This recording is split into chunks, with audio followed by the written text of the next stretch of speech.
اور تمام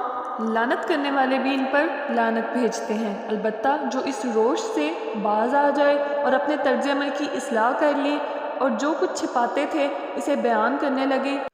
ان کو میں معاف کر دوں گا، اور میں بڑا درگزر کرنے والا اور رحم کرنے والا ہوں۔ جن لوگوں نے انکار کیا اور انکار کی حالت میں جان دے دی، ان پر اللہ اور فرشتے اور تمام انسانوں کی لعنت ہے، اسی لعنت زدگی کے حالت میں ہمیشہ رہیں گے،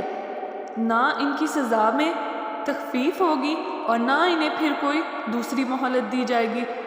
تمہارا معبود ایک ہی معبود ہے، اس رحمان اور رحیم کے سوا کوئی اور معبود نہیں۔ جو لوگ عقل سے کام لیتے ہیں، ان کے لیے آسمانوں اور زمین کی ساخت میں، رات اور دن کے لگاتار ایک دوسرے کے بعد آنے میں، ان کشتیوں میں جو انسان کے نفع کی چیزیں لیے ہوئے دریاؤں اور سمندروں میں چلتی پھرتی ہیں، بارش کے اس پانی میں جسے اللہ اوپر سے برساتا ہے، پھر اس کے ذریعے سے مردہ زمین کو زندگی بخشتا ہے، اور اپنے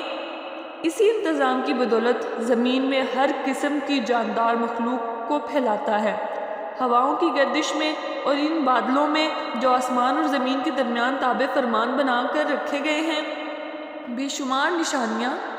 ہیں۔ کچھ لوگ ایسے ہیں جو اللہ کے سوا دوسروں کو اس کا ہمسر اور مد مقابل بناتے ہیں، اور ان کے ساتھ ایسی محبت رکھتے ہیں جیسی اللہ کے ساتھ محبت رکھنی چاہیے، اور ایمان رکھنے والے لوگ تو سب سے بڑھ کر اللہ سے محبت رکھتے ہیں۔ کاش جو کچھ عذاب کو سامنے دیکھ کر انہیں سوجنے والا ہے وہ آج ہی ان ظالموں کو سوج جائے کہ ساری طاقتیں اور سارے اختیارات اللہ ہی کے قبضے میں ہیں، اور یہ کہ اللہ سزا دینے میں بھی بہت سخت ہے۔ جب وہ سزا دے گا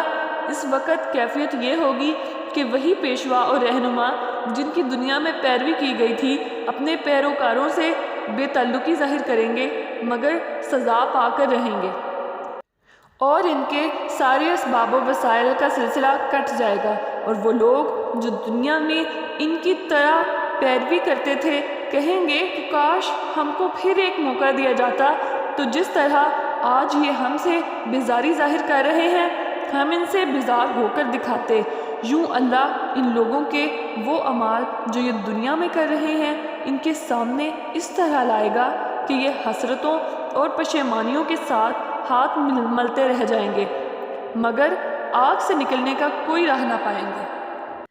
اے لوگو، زمین میں جو حلال اور پاک چیزیں ہیں انہیں کھاؤ، اور شیطان کے بتائے ہوئے راستوں پر نہ چلو، وہ تمہارا کھلا دشمن ہے۔ وہ تمہیں بدی اور بے حیائی کا حکم دیتا ہے اور یہ سکھاتا ہے کہ تم اللہ کے نام پر وہ باتیں کہو جن کے متعلق تمہیں علم نہیں ہے، اور ان سے جب کہا جاتا ہے کہ اللہ نے جو احکام نازل کیے ہیں ان کی پیروی کرو، تو جواب دیتے ہیں کہ ہم تو اسی طریقے کی پیروی کریں گے جس پر ہم نے اپنے باپ دادا کو پایا ہے۔ اچھا، اگر ان کے باپ دادا نے عقل سے کچھ بھی کام نہ لیا ہو اور سیدھی راہ نہ پائی ہو تو کیا پھر بھی یہ انہی کی پیروی کیے چلے جائیں گے؟